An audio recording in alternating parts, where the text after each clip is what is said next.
So we're going to take a look at Stalingrad. Not the 1963 version. This is a re-release that came out in '74, but it's fairly close. Apparently there were a few things that were changed. One of them is the replacement rates. The original replacement rates in the '63 version were deemed historical, but unforgiving to the Germans. So they've cut back what the Russians have. This is one of the originals, and more or less, and they're termed Avalon Hill classics, and this truly fits in that category. When you say classics, though, you don't necessarily mean, when you hear that, you don't necessarily, people aren't expressing that these are great games or anything. It's more that this is from the era that spawned board wargaming, really. Without these, the board wargaming, never would have happened the way it did. Maybe it eventually would have come about. There were other angles that could have generated it, but I think the hobby had to go through this period, and these were readily available. A little before my era, and kind of captured the imagination. They weren't terribly complicated games. Certainly gaming as a whole became more complicated in the late '70s than these originals by quite a bit. But there was also an intention starting, with the founding of SPI to get things just a little bit more accurate. But on the other hand, these aren't Axis and Allies either, even though they had perhaps a not too dissimilar marketing type situation where, the young kids were getting into them. I mean, it says ages 12 and up, and it is. There's no question. It's not that complicated. Let's look at our pieces. First of all, fairly bland looking map, not a lot of color, not not the height of graphic design, even for so little color. The units, I think, are all core in size. They contain 3 numbers of importance on them: an attack factor, a defense factor in the middle, and a movement factor. And I'm not going to go too much into. I've got the Napoleon's Art of War game that I did kind of an introduction to wargaming, the classic wargaming, and I'm not going to redo that here. But this is not a bad system to learn some of the principles that followed for a lot of the old games. And what's kind of nice about this or that or many other games is that certain principles that are necessary to play something like the operational combat system, you need to internalize, and you need to understand them fully. And in the OCS, the rules are good enough. You could learn that along with everything else that you're learning, and you could learn how to play that kind of game along with everything else that you're learning in it. But to get a certain basis and a certain first layer of the information and the habits, this is helpful. Now, I've got to say, OCS probably, with its bunch of big stacks of units and different kinds of force projection with the zone of control and everything, probably doesn't really fit this as well. But there are so many games that certainly the standard combat series, the SCS, does, and just if you're looking at the magazine games, the Hex and Counter ones, a lot of them follow a very similar flavoring to this. To me, that flavoring tends to be a little dull. The standard, hey, I go, you go, rigid zones of control, same kind of multi-hex rules and everything. The one weird thing with this is I did not have the combat results table. Now, I thought last time I played it, I fished my CRT out of, I'm not sure where. I thought they were all the same, out of Africa Corps, where I'm pretty sure there's a difference between 1-to-1 and 2-to-1.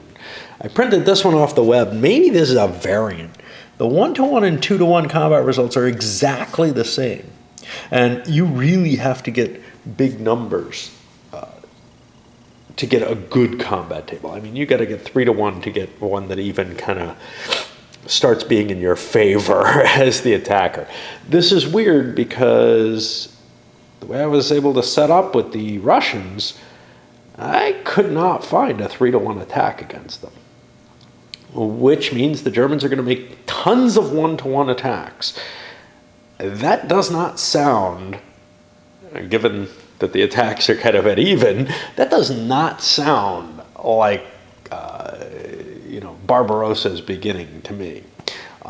It would have been very, very hard to find 2-to-1 attacks that were good, that would have allowed me to, maybe start to cut things off. This is not a design that really allows you to cut things off terribly well. I looked at some of my other games.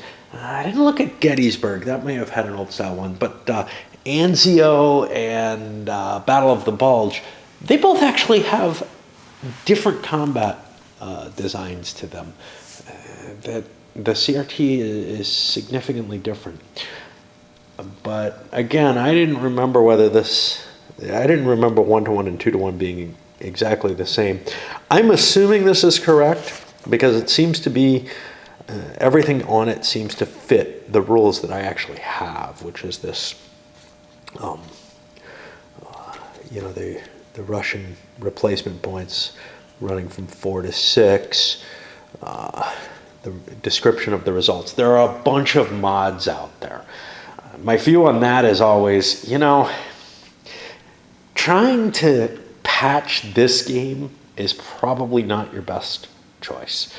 This game has a certain simplicity to it and certain values to it that I kind of think that makes sense, There are other games out there, notably Russian Campaign, which I've never played, and I have really very little interest in picking up. It's supposed to be kind of the next step up in terms of historical accuracy for this. Now I have Panzerkrieg, which has exploitation movement and everything, and I assume Russian Campaign does too.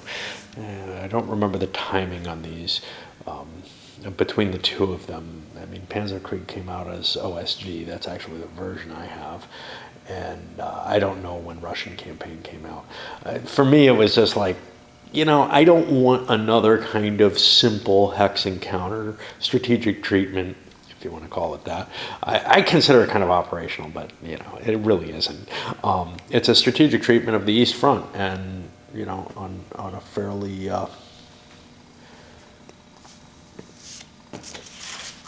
high level. Okay. So that's the units. You got the map, the CRT I'm using.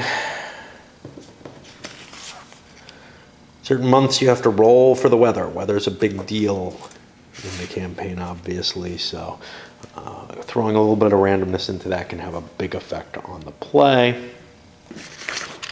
This is not one I've played very much. I think I've played it like twice. You have the base rule book, which is one of these one-page flip it open. I mean, this is like one-page bulge, right? Basically, everybody says, who was it? I think Steve Cole was the one who did that as kind of a challenge. Could I do bulge on one page? Well, if you can do Stalingrad on one page, why not? Not just Stalingrad, the whole, the whole East Front. And there's this battle manual that gives a bunch of the historical information, which I did not read for this because it's just not going to be able to go into much detail. Some examples of some of the combat playing, most of which at this point in time in my gaming career make sense from the rules. The only problem is the rules are a little opaque. Avalon Hill never really figured out how to make rules. The old games like this, they hadn't kind of gotten the right pacing down. You know, SPI, almost everything came out, everything I've seen, came out with a very nice formatted of rules. Hey, we're going to always do the sequence of play first. Then we're going to do the movement rules. Then we're going to do the zone of control. Then we're going to do this. And especially for these simple kind of what I call an operational style of game where, you know, you're not using firepower and there's not a lot of complex strategic rules. It's mainly just move, engage, and fight. They could use basically almost the same rules across every game with some special rules. All right, let's dive into the rules for this one to the extent that we can. First of all the pieces start on the board. This is weird, right? You know, the Russians, the big Siberian reinforcements and all that, that's something you expect to come into the play? Nah, it doesn't. Not in this one. You start with all the pieces you're going to get. You're not going to have a bigger army than this. The German or Axis forces have some Italians and Hungarians here. There's also some Finns, but you're allowed to ship non-Finnish troops up there, which I took advantage of because of the Russian setup. And, well, you have Romanians who can be used just like Germans. Hungary initially starts the game neutral. It will come in with the Italians. And right now the territory is prohibited for play. Okay. The base play of this game is going to be an I go, you go, the Germans move, then they fight. The Russians move, then they fight.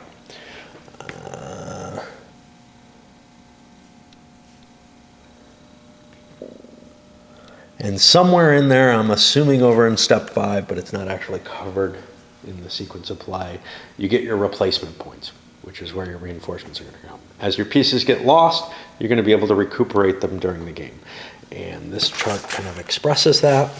The Germans always get 4 points after turn 1 of replacements, and that's going to be in attack strength points.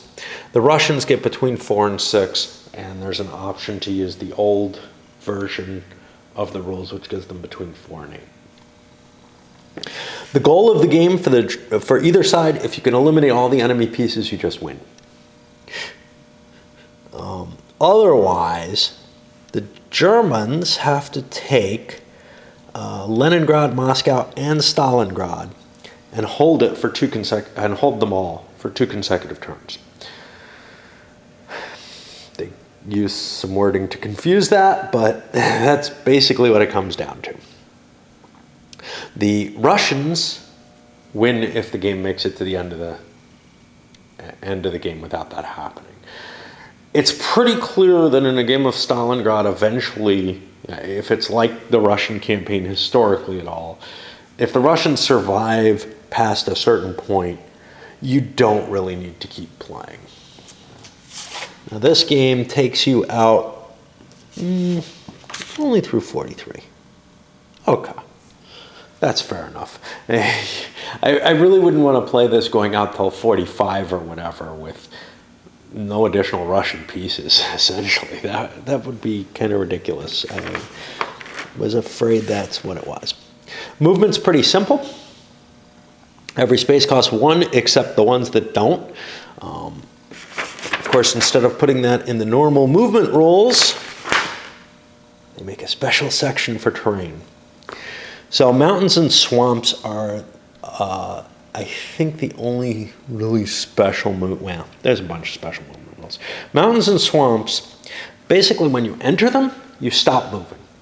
If you move from one directly to the other, you cannot do any other movement, which is important because there's rail movement in the game as well. You can leave them as normal.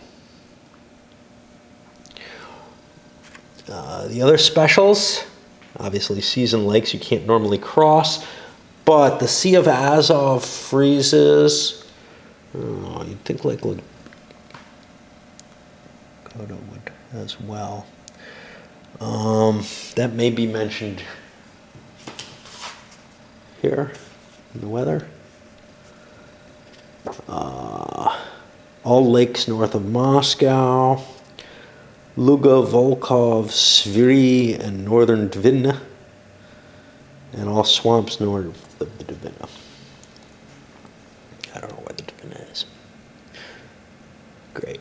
Up here. Okay. So, yeah, a bunch of crap freezes and becomes clear terrain during the winter turns. That can be a big deal because this river line is behind the initial starting locations. The Russians might find themselves being pushed, to where they'd want this during the winter and then they don't have it. I kind of like that. All right. You're allowed to stack up to 3 units per space. Combat, standard, what I call the operational style of game. There's sort of a locking zone of control, and I just use that term. It has nothing to do with operational, scope, and it has nothing to do with, what the game is about at all.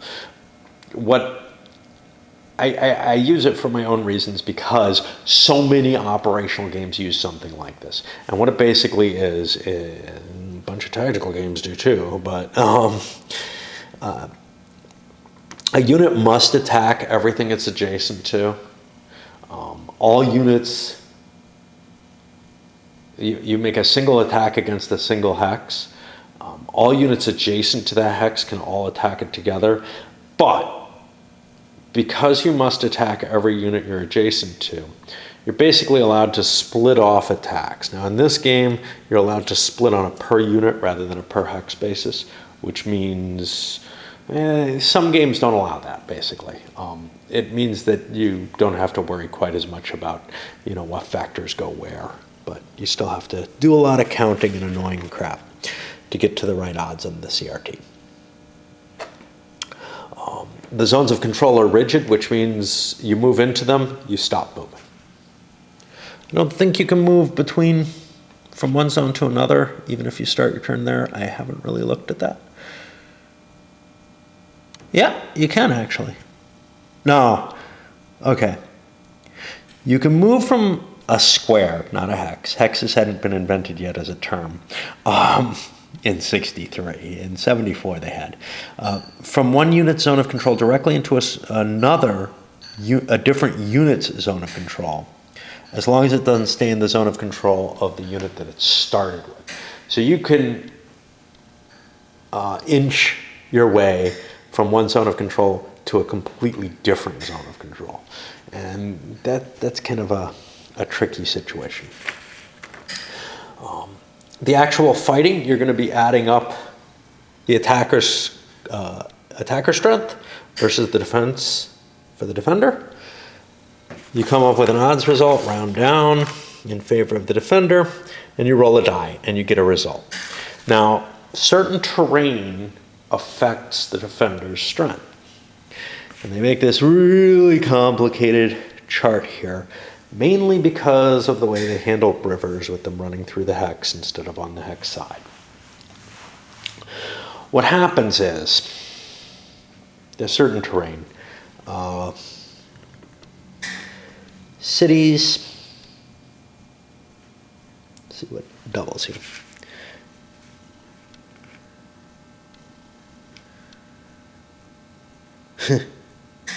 This is so crazy. Mountains and cities should be the same, right?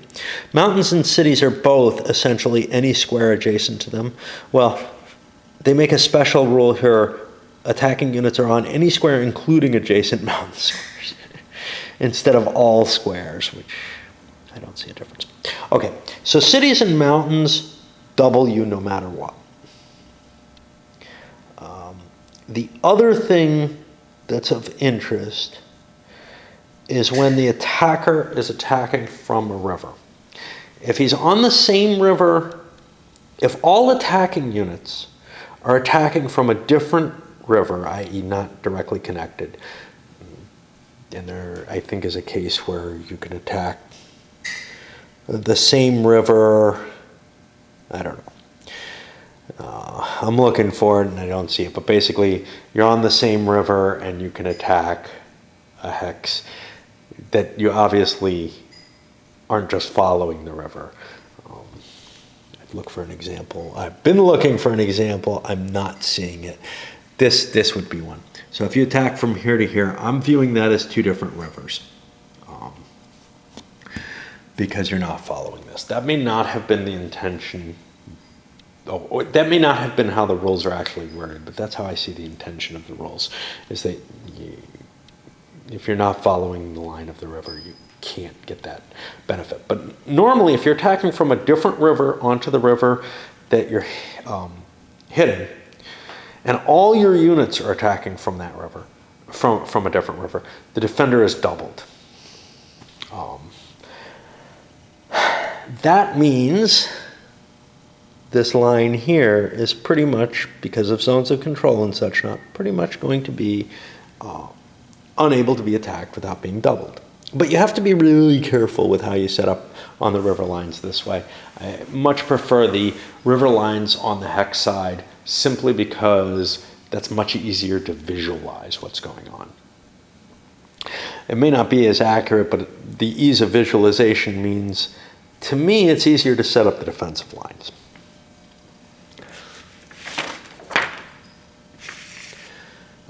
All kinds of special information to clarify the points about how multi-unit battles work. Again, if you're not sure how they work the same as in my Napoleon's Art of War explanation. I don't want to go into too much detail with it. There's a lot of effort going in to explain this. What it really comes down to is, any unit has to attack everything that it's adjacent to. Units can only attack things they're adjacent to. Every unit that's adjacent to your units has to be attacked, but you're allowed to make kind of soak-off attacks at lower odds against a given hex. I shouldn't say every unit needs to be attacked. Against a given hex, and then get a better odds against a different hex. Okay. There is advance after combat in this game, but it's, again, kind of funky. The only time you can advance after combat is if the defender got doubled. If they weren't doubled, you don't get to advance after combat. It's kind of a big deal because otherwise you beat the defender and they just keep throwing more troops in. But they can do that as long as they're not in defensive terrain. It's an interesting compromise. Okay. And now we get to some of the special railroad, some of the special movement, which we touched on before, but railroads are the big special movement. If you step on a railroad, you get 10 free movement points along that railroad. And they all cost 1 each. It doesn't have to be yours already. You know, some Germans can run up here and then just ride the rail up. Of course, this is not a rail hex, so that's kind of, I don't think. I don't know. Doesn't look like one. It should be.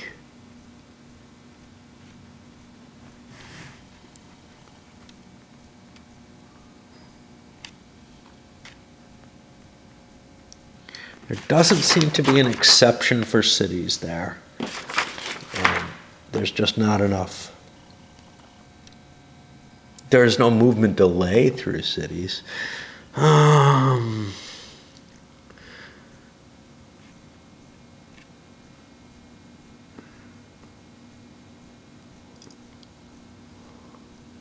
I don't see anything special about cities. So, yeah, there's no railroad going through here, so you wouldn't be able, you'd have to stop outside of there. But then you can continue your movement with your regular movement points. You can only use rail movement once per turn, though. So you can't, like, run a few hexes on a rail, jump off, run to another rail, and then take that. All right, replacement points. The Germans, I'll be getting 4 replacement points per month in Warsaw. And I think the Finns are excluded from being used for this. The Russians are going to get them at Leningrad, Stalingrad, and Moscow. And it starts out at 4, it goes up to 6 eventually. You can save these points. You spend them for attack strength points, I believe. I hope. No, it's defense strength points. Because the Germans have same attack and defense. So the Russians have to spend on their higher and more expensive defensive strength point value, which should hurt them a bit. You don't get replacement points if the city's been captured or if it's surrounded, isolated. If all 3 Russian cities are captured, and I think if Warsaw is captured, all currently existing replacement points are destroyed. You know what I left out? No, there it is. Okay, so if somehow you end up,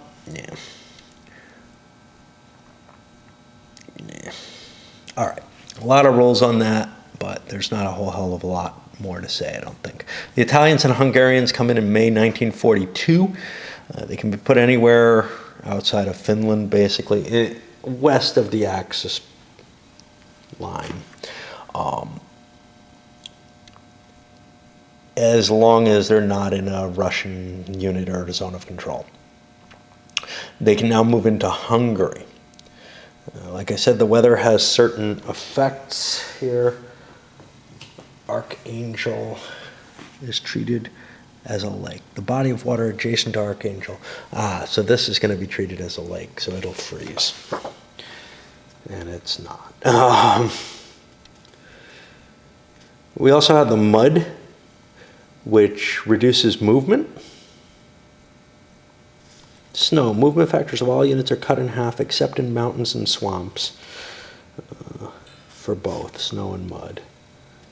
The railroad bonus goes down to 5 in snow. And then there's the freezing during snow, which is probably the biggest interesting thing because that creates new opportunities. So isolation, if you're unable to trace a line of supply. Now the Germans trace back to Warsaw, Helsinki, and Bucharest. And the Russians trace, I believe, the east edge of the board, yeah. If you end up not being in supply, you have 2 turns to resolve that issue, or else the unit is destroyed. And in order to handle that, we're going to have to kind of mark units that are out of supply temporarily, maybe flip them or something like that, just to indicate. The die is used for combat. The results are basically 3 results, an E result, which is an elimination, and the 1-to-1 and 2-to-1, and that's what I'm going to be using all this time. They have equal number of eliminations, equal exchanges on both sides, and then these back 2s. An exchange, the weaker force loses its entire strength, all its pieces. And then the stronger force loses as many strength points as the weaker force had. And they can lose more if they need to for change. In order to, because their numbers don't work. Now, notably, if you're doubled for terrain, which most of the Russian units are, the casualties that you cause are still just based on your defensive factors. It's not your double defensive factors. Now that's a big deal, and that's what makes the 1-to-1 and 2-to-1 attacks still kind of work in this. The other results, defender back 2, they have to fall back 2 spaces, well, or attacker back 2 actually, and that's it. Interestingly enough, rules on how to play by mail. If this is like most others,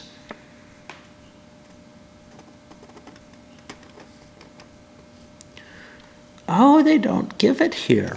So they don't tell you how to roll the dice in an email game, which was always interesting. In some of the games they did this.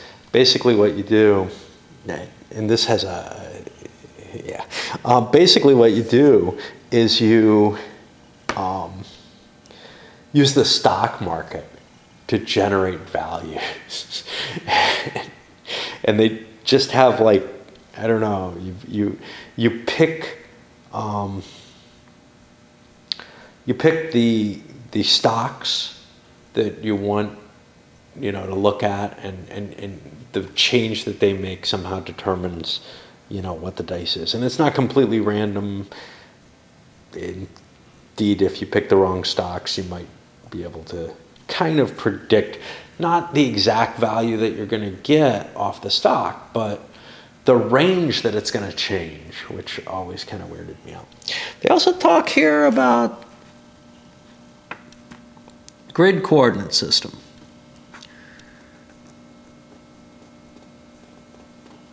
Okay, you have to write it on the board yourself. Sweet. Okay. Not a lot of support here. And I mean, instead of, hey, it's been 9 years, you think we could put those letters on the board like we do with most of our games? Nah. We'll just tell you how to do it yourself. Anyway, that's what we have. Now, I have set this up already. It's a free setup game, basically. The Russians can set up anywhere east of this line. The Axis anywhere west of the line that's not adjacent to the line. I tried to calculate out a bunch of one-to-one attacks that made sense. The only difference is up here, I've got a bunch of forces from Finland. The Russians put enough defense on the east border, or on their western border, that, I don't know, maybe I've got some advantage there. I doubt it. It's really hard to get numbers here. You can only put 8 extra strength points. And they did so. So that's 8 and 6 is 14 strength points. I could get a 2-to-1 attack. Well, 2-to-1's no better than 1-to-1, basically. I mean, except that I could throw more troops in so that I could take a hex if need be. Notably, though, it's actually 1-to-1 because of the river line. I'd be able to hit this unit from 2 hexes. My calculations for where to go, I'll do that in the playthrough if I remember. Anyway, in terms of where to set up, the calculations were really based on this idea of, I want to hit this unit, I want to hit this unit. Well, by the time I actually get to playing, I'm probably going to forget all those and have to do it again. And I honestly spent quite a while on the German setup. The Russian setup, I spent some time on and then said, oh, wait, forgot about up here, forgot about defending against Finland entirely. So I had to kind of restack based on that. It was really powerful in the West before that, but those Finnish troops would just march down, grab the rail, zoom right down. Okay, so I'll load this one up, and I don't know if I'm getting started tonight or some other day. This is really tough for me to approach. Unlike Africa Corps, which doesn't have a lot of pieces on the map and doesn't have a lot of really interesting a lot of choice at the beginning of the game, this one really feels like I have to do all kinds of stupid calculations all over the place. And I was kind of shocked to see, that 1-to-1 is so forgiving and that 2-to-1 is the same. I was kind of I expected an attacker eliminated on 2-to-1. I did not expect to see the exact same chart repeated twice, or column repeated twice. And I thought I would be able to get some 3-to-1 attacks, just because the nature, the Germans just fucking steamrollered right at the beginning. Well, this game may not represent that well, but it may represent a way for the German. It may provide a chance for the Germans to actually win the game. It's not going to feel like World War II, not at all. Early game. All right, let's set it up.